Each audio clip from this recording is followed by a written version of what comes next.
자, 오늘 2021년도 둘째 주일입니다. 오늘 성전 예배를 드리지 못하고 또 영상으로 예배드리는 여러분 모두에게 하나님의 크신 은혜가 임하게 되기를 축원합니다. 함께 기도하겠습니다.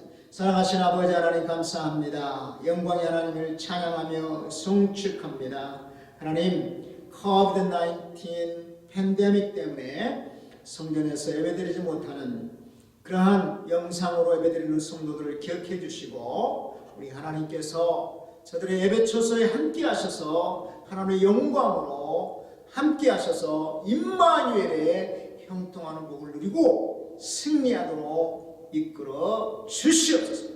모든 영광을 살아계신 하나님께 올려드리며 예수 그리스도의 이름으로 기도하옵나이다. 아멘. 자, 오늘 하나님의 말씀은 마태복음 16장 13절로 16절까지 말씀입니다.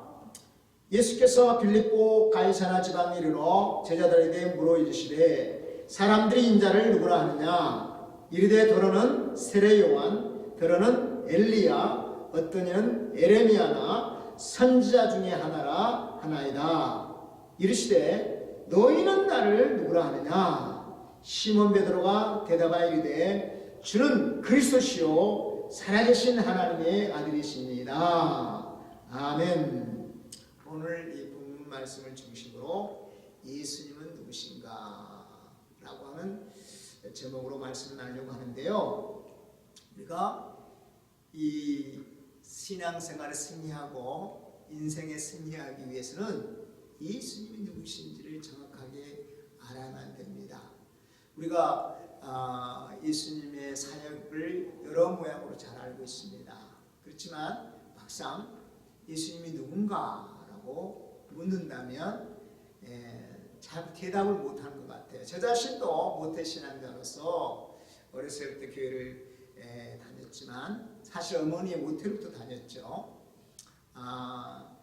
제가 중고등학교 시절만 하더라도 누군가가 예수님이 누구냐, 그리스도가 누구냐 물어본다면 아마 대답을 못했을 것 같아요. 물론 당시 물어본 사람은 없었지만 그때 당시까지도 저에게는 그러한 명확한 답변을 가지고 있지 않았던 것을 기억하게 됩니다. 그래서 예수님께서 잘 아시는 것처럼 예수님의 출생이 어떻습니까? 예수님은 첫째로 성령으로 잉태됐다는 것을 잘 알고 계시죠? 그리고 태어날 때는 베들레헴 마구간 구에서 태어나셨습니다.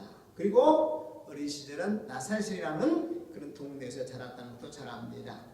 예수님의 어린 시절을 우리가 다 성경에 기록해 놓고 있지는 않지만 누가복음 2장에 보면은 어린 시절의 예수님 모습을 잠깐 엿볼 수가 있습니다. 누가복음 2장 46절 47절입니다. 사흘 후에 성전에서 만난즉 그가 선생들 중에 앉으사 그들에게 듣기도 하시며 묻기도 하시니 듣는 자가 다 그 지혜와 대답을 놀랍게 여기더라.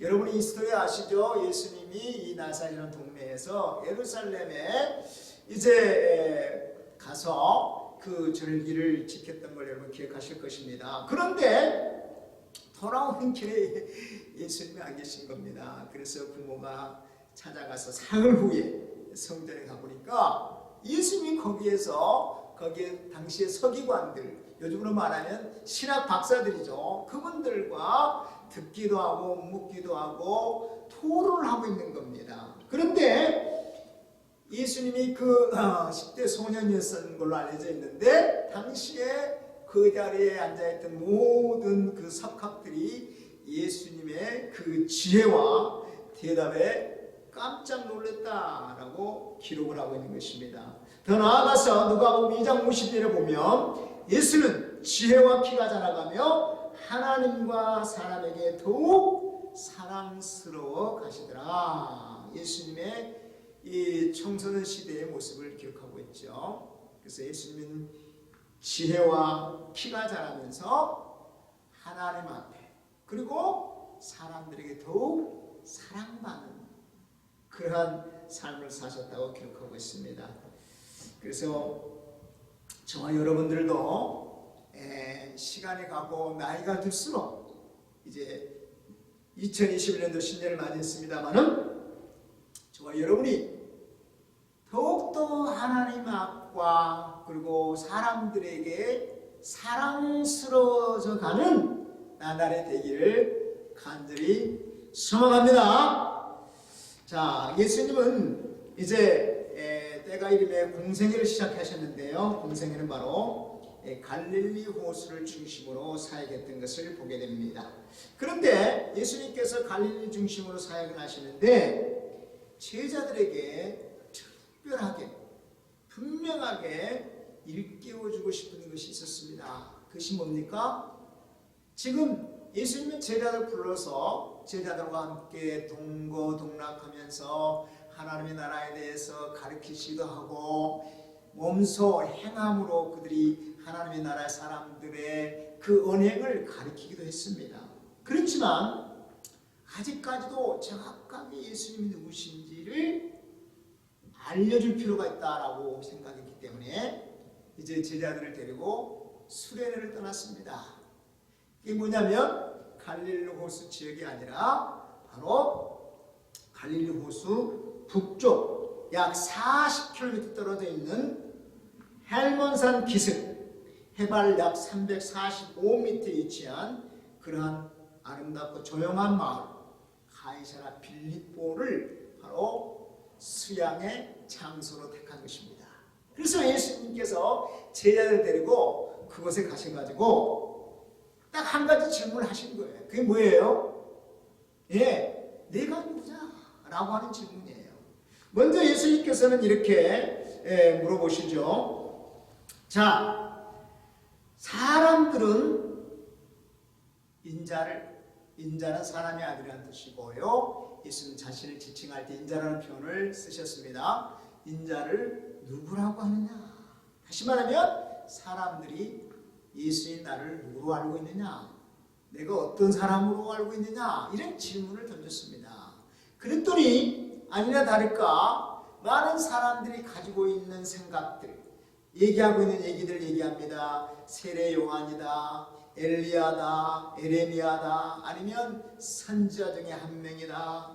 다시 말하면 예수님이 누구신지를 정확하게 알지 못하는 것이죠. 그래서 예수님께서 제자들에게 묻습니다. How about you? 너희들은 어떠냐? 이렇게 물어보면서 Who do you say I am? Who do you say I am? 너희들은 나를 누구라고 하느냐? 이렇게 질문을 던졌습니다.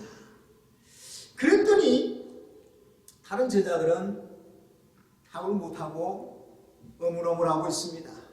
이때 역시 우리의 사도 베드로가 등장을 합니다.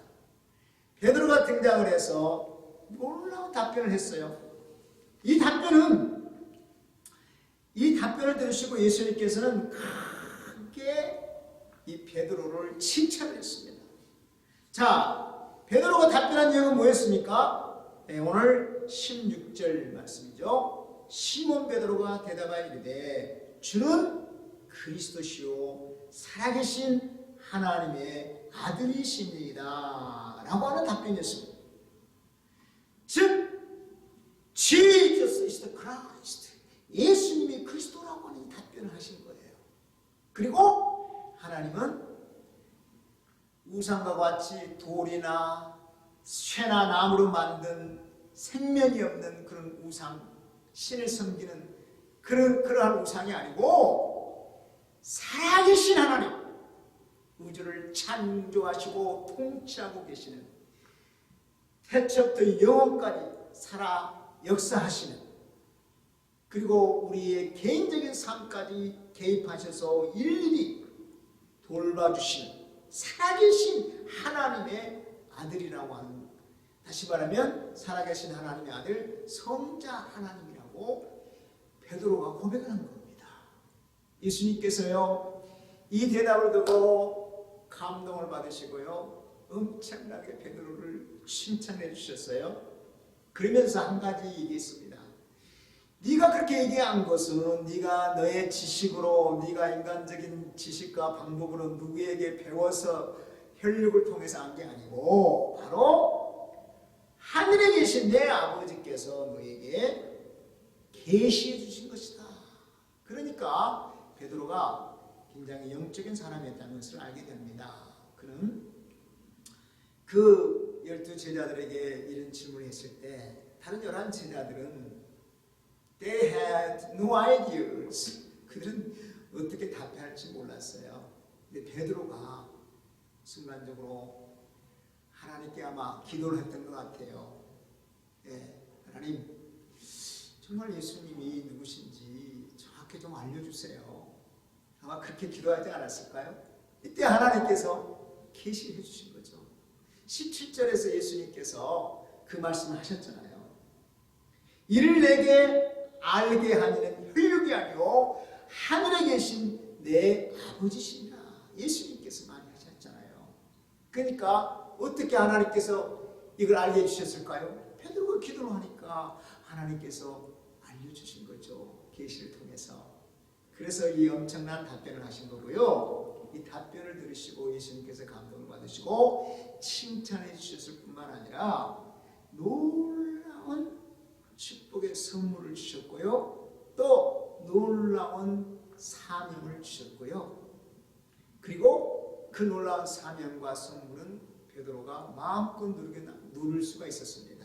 뿐만 아니라 이 선물은 오늘날 그리스도인인 저와 여러분들이 또 누리게 되는 놀라운 축복의 사건이었는데 바로 그것이 이 놀라운 신앙 고백, 예수님이 누군가를 정확하게 표현하는 이 선포, 이 믿음의 선포를 들으시고 예수님께서 이 놀라운 역사를 하신 겁니다. 그게 뭡니까? 첫째는 바로 그 이름을 피르 페트로스라고 바꿔주시고 그 반석 위에 내 교회를 세우겠다고 약속해 주셨어요. 이 땅에 교회를 세우겠다고.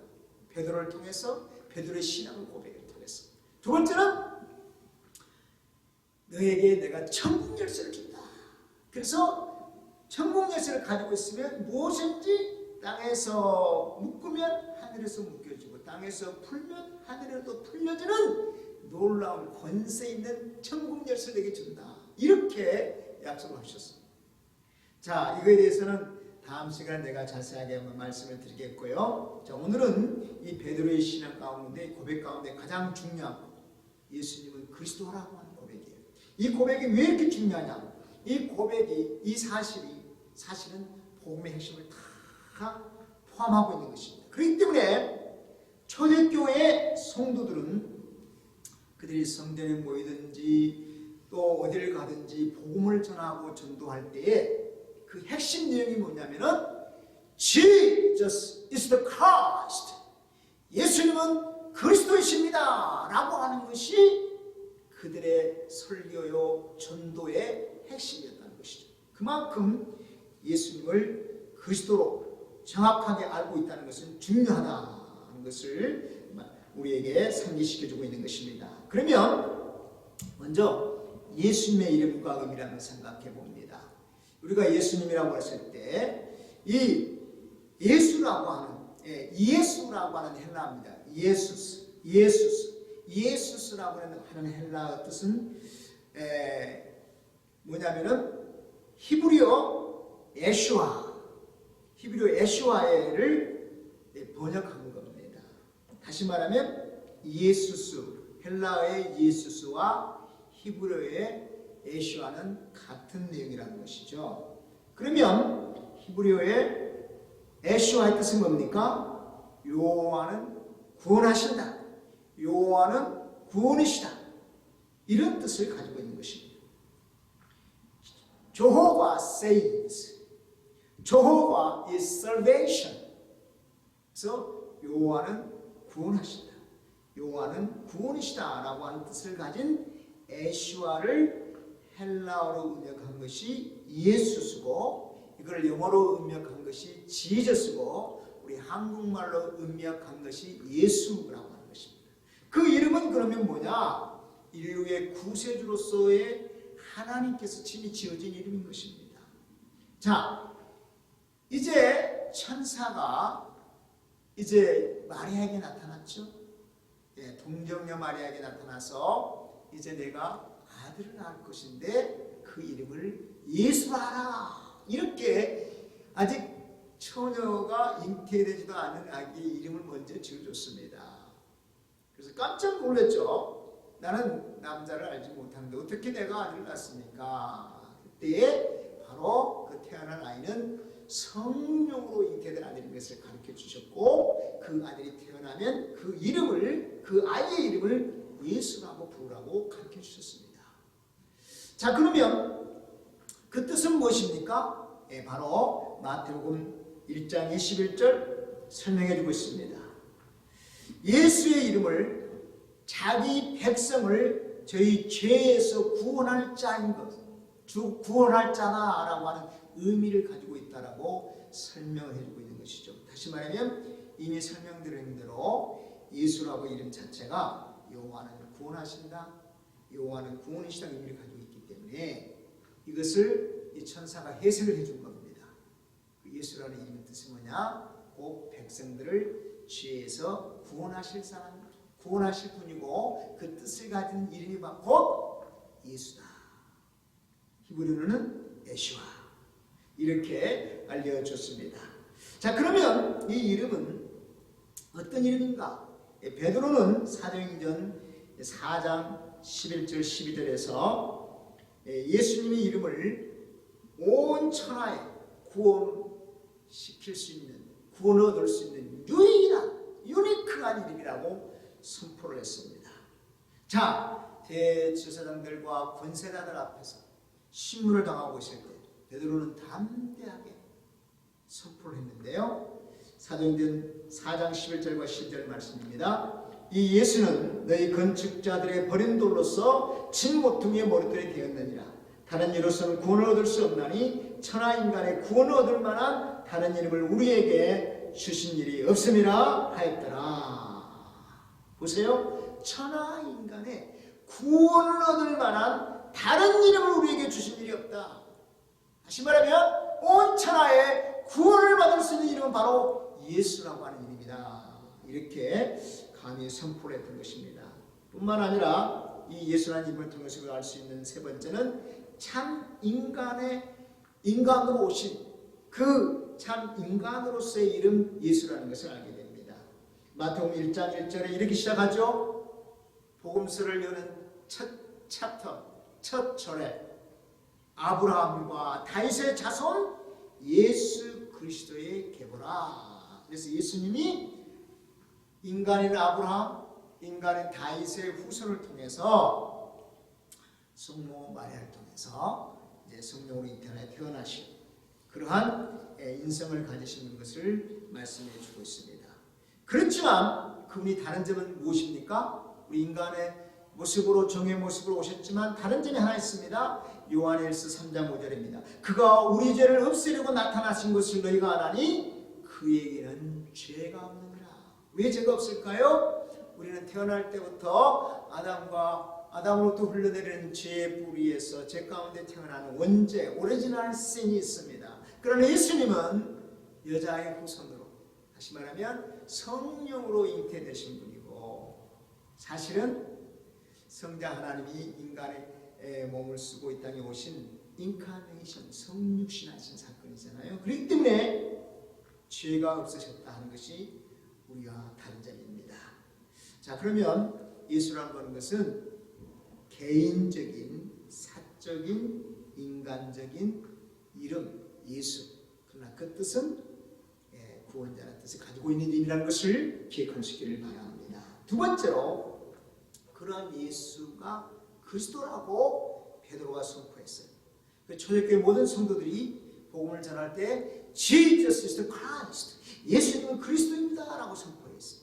아니, 그리스도가 무엇이길래 예수님을 그리스도라고 이분이 예수님 선포를 하는가? 그리고 왜 그 대답을 들으시고 예수님은 감동을 받으시고 그것이 바로 하나님께서 계시해 주신 정답이라고 말씀하셨는가 하는 겁니다. 여기서 헬라 크리스토스라고 하는 것은 영어로는 크라이스트라고 음역을 했고요. 우리말로는 그리스도라고 음역을 했습니다. 이 헬라 크리스토스라는 것은 히브리어 마시아흐. 이것은 영어로는 머사야, 우리말로는 메시아라고 음역을 하죠. 뜻은 뭡니까? 바로 뜻은 기름 부은 자다. The anointed one이라는 뜻을 가지고 있는 것입니다. 그러면 예수님이 그리스도라는 건 뭐겠어요? 예수님은 기름 부은 자로서 오셨다. 많은 기름 부은 자들이 있지만 유일하게 기름 부음을 받으신 분이다. 그것은 궁극적인 인류의 구세주가 되기 위해서 감당해야 될 세 가지의 직분을 감당하기 오셨다 하는 것입니다. 구약시대에 하나님께 주신 직분을 감당하기 위해서 특별히 반드시 기름 부음을 받고 부르심을 받고 사역을 했던 세 가지 직분을 여러분 아시죠? 선지자, 제사장, 그리고 왕입니다. 예수님께서 바로 이 기름 부은 자로 오셔서 이 세 가지 직분을 완성하심으로 그리스도로서의 직분을 완전히 완성하시고 그리고 인류의 구원의 문을 활짝 열으신 놀라운 사명을 감당하신 분이 바로 예수님이시고 그 예수님이 그리스도로서의 사명을 감당했다는 것입니다. 다시 말하면 예수라고 하는 그 이름은 베들레헴에 태어나서 나사렛에서 자라셨던 그 인성을 가지신 그 이름, 저는 제 이름이 한국 사람으로서 요셉이라고 하는 이름을 가지고 있습니다. 그리고 그리스도는 뭐냐? 예수님이 감당해야 될 공적인 직분, 타이틀. 그것은 곧 이 세 가지 직분을 감당함으로 인류의 구원의 문을 여시기 위해서 참 선지자여 제사장여 왕으로서 삶에 감당하고 오실 분이다 라고 하는 것입니다. 저는 이름은 요셉이지만 저의 타이틀은 목사입니다. 그래서 목사로서의 저는 사명을 감당할 일이 있는 것이고요. 공적으로 마치 지금 제가 여기서 설교하는 것도 목사라고 하는 직분을 가졌기 때문에 설교하는 거죠. 바로 그리스도라고 하는 그 타이틀이 그 인간 예수님의 타이틀인 것이죠. 그 뜻은 그 신학적으로 보면 궁극적인 구세주다 이런 뜻을 가지고 있고요. 더 정확하게 그 원어적인 의미를 보면 기름 부음을 받은 자다라는 뜻이 있다고 했어요. 그래서 세 가지 직분을 감당하시고 완성함으로 그분은 그리스도로서의 이 사명을 완전히 성취하신 겁니다. 그래서 모든 인류에게 구원의 문이 열려졌어요. 이것이 바로 굿뉴스 복음인 것입니다. 자, 첫째는 뭡니까? 선지자죠. 이분은 오셔서 뭘 했어요? 사역을 시작할 때에 예수님 공생을 사역할 때 먼저 광야에 나가서 40일 금식 기도를 하셨잖아요. 성령이 이끌려서 금식 기도를 하시고 또 사단의 시험을 받으실 때 세 가지 시험을 말씀을 물리치고 승리하시고 돌아오셔서 예수님이 하셨던 사역이 뭐였습니까? 벌써 하나님의 말씀을 선포했습니다. 그 첫 번째 메시지가 뭡니까? Repent! 회개하라! The kingdom of God has been here. 예수님 하나님의 나라가 이미 도래했다라고 선포한 메시지가 예수님이 첫 번째로 선포한 선지자로서의 사명을 감당하기 위한 첫 번째 메시지였고요. 그 외에도 하나님의 나라의 그 진리와 비밀들을 여러 가지 비유를 통해서 또는 다이렉트리 가르쳐 주시고 선포해 주시면서 하나님의 나라에 이룰 수 있는 하나님 나라의 주인공 될 수 있는 길을 가르쳐 주셨습니다. 예수님 스스로가 나는 길이요 진리요 생명이다. 나로 말미암지 않고는 아버지께로 갈 자가 없으며 천국에 갈 자가 없다. 그러면서 예수님을 통해서만이 천국에 갈 수밖에 없다라고 하면 보겠어요. 그분이 이 선지자로서 사명 감당했을 뿐만 아니라 참된 대제사장으로서 사명을 감당했기 때문에 우리는 예수님을 통해서 하나님께 나아갈 수 있는 것입니다. 자, 생각해 보세요. 구약시대 제사장들은 무엇을 했나요?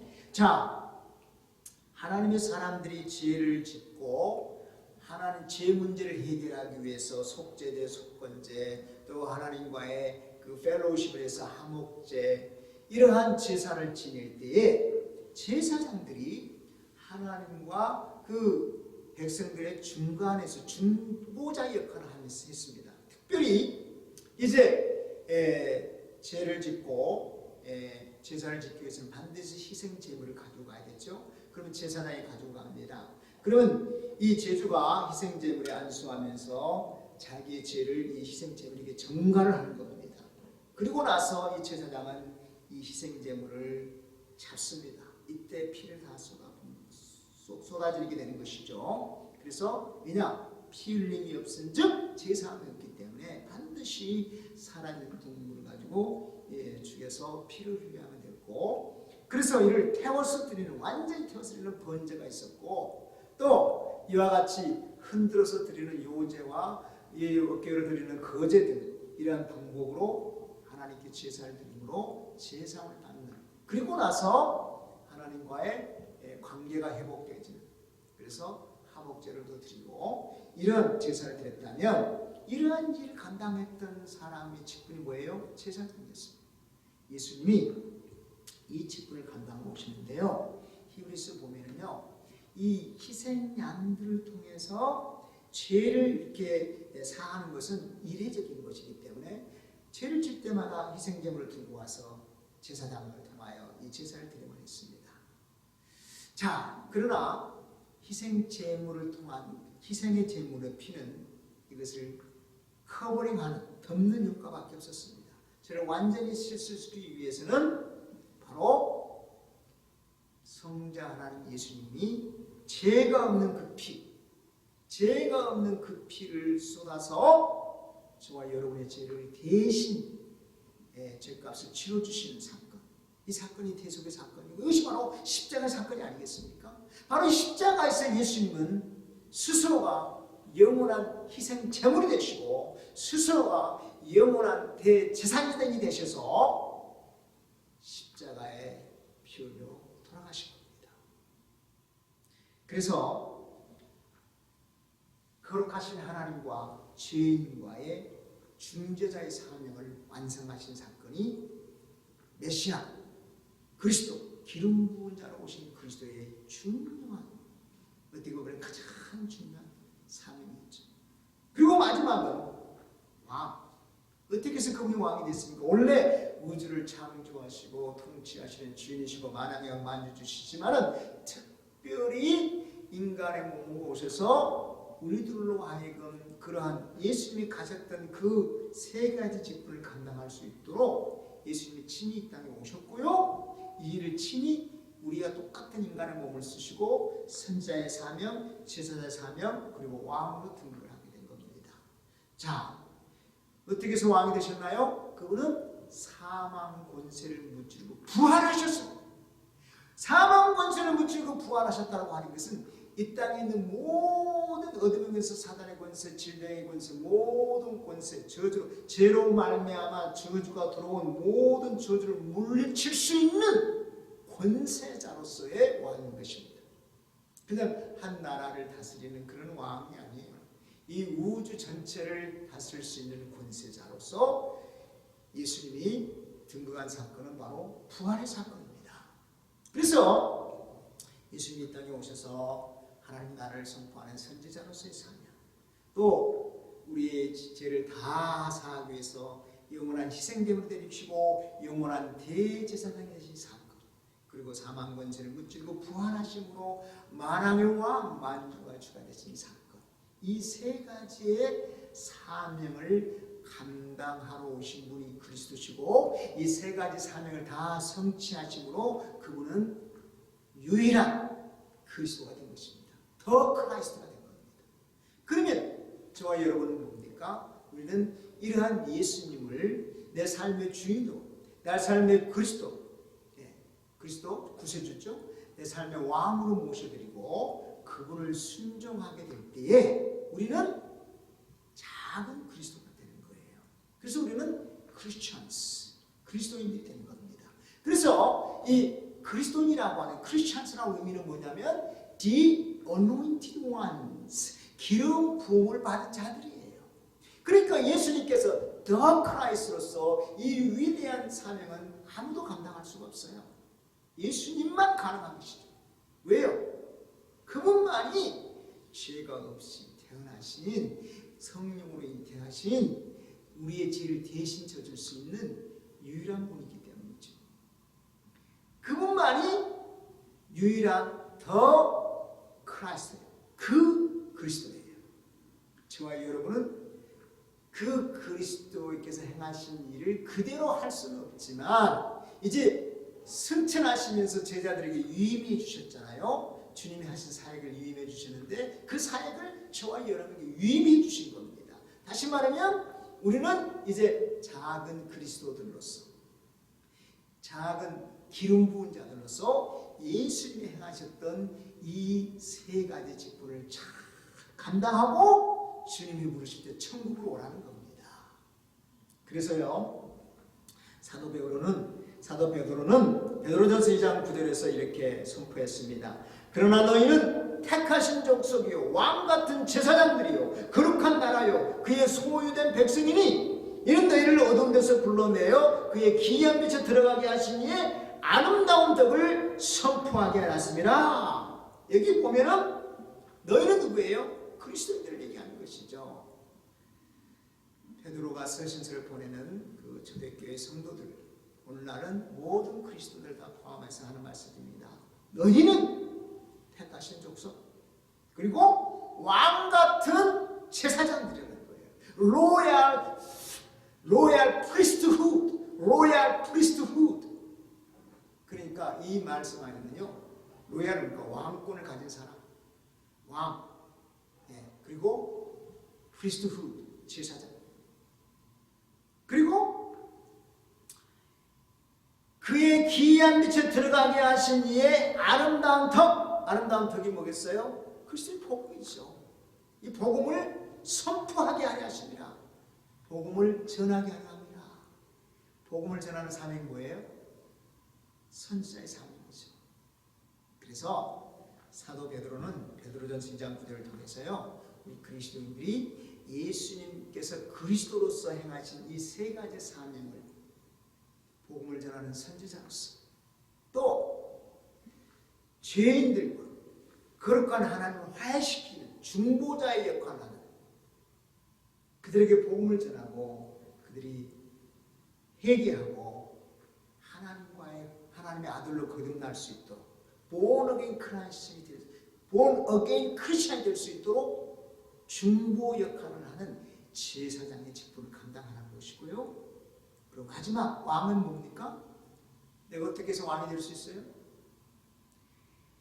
만왕의 왕이신 예수님을 내 삶의 주인으로 왕으로 모시고 순종할 때에 내 자아는 사라지고 내 안에 계신 그 만왕의 왕이 나를 통해서 이 우주를 통치하게 되고 어둠의 권세를 물리치고 모든 저주를, 모든 질병을, 모든 문제를 물리칠 수 있는 그러한 권력을 행할 수 있는 왕권이 나를 통해서 나타나게 만들어 주신다는 겁니다.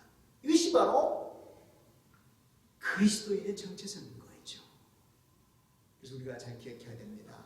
나는 그리스도인입니다 라고 고백할 때 이 세 가지, 예수님께서 나에게 영원한 생명을 주시기 위해서 이 세 가지를 완성하신 사건을 첫째 기억하고 감사하는 마음이 있어야 되고요. 둘째는 이제 부활하시고 승천하신 분이 재림하여 다시 오실 때까지 나에게 임하신 이 사명, 나도 예수님의 발자취를 따라서 때를 얻든지 못하든지 복음을 전하는 선지자로서의 사명, 그리고 복음을 알지 못하고 죄악 가운데 어둠 가운데 살아가며 영원한 둘째 사망에 이를 수밖에 없는 난 크리스천들, 복음을 알지 못한 그들에게 찾아가서 그들에게 복음을 전하고 그들이 이제 진정으로 회개하고 하나님 관계가 회복되어지고 하나님의 아들로 거듭나는 본원계인 크리스천이 될 수 있도록 도와주는 중보자로서의 제사장의 사명을 감당해야 될 것이며, 셋째로는 그분을 내 삶의 주인으로 왕으로 모시고 순종할 때 나타나는 그리스도의 왕권, 만왕의 왕, 만주의 왕권을 가지고 이 세상을 이기고 승리하며 하나님께는 영광이요 많은 이웃들에게 우리 커뮤니티에게 사랑을 덕을 넘치도록 끼치고 전하고 나눠줄 수 있는 그러한 존귀한 삶이 바로 그리스도인의 삶이라는 것을 기억할 수 있기를 바랍니다. 함께 기도하겠습니다. 함께 기도할 때에 여러분 주님께서 예수님께서 그리스도로 오셔서 행하신 그 세 가지의 위대한 일을 정말 감사하는 기도를 드리기를 바라고요. 두 번째는 이제 구원받은 하나님의 자녀로서 하나님 나라의 주인공으로서 하나님께서 맡겨주신 이 존귀한 직분 선지자로서 제사장으로서 왕으로서 이 직분을 잘 감당하여 하나님께는 무한한 영광이요 모든 이웃들에게는 하나님의 사랑과 영광을 전하는 존귀한 삶이 되는 참된 그리스도인이 되게 해달라고 이 시간에 간절히 기도하기를 원합니다. 할렐루야. 사랑하시는 아버지 하나님 감사합니다. 그렇습니다. 우리 그 예수님 그리스도다. Jesus is Christ. 이 놀라운 이 복음 그리스도로서 이 세 가지의 귀한 사명을 감당해 주신 하나님께 감사하고 이 사명을 이제 우리에게 임하셨사오니 이제 선지자로서 제사장으로서 왕으로서 귀한 사명을 감당해내고 하나님께 영광이요 이웃에게는 덕을 끼치는 존귀한 삶이 되게 만들어 주시옵소서. 감사하고 예수 그리스도의 이름으로 기도하옵나이다. 아멘.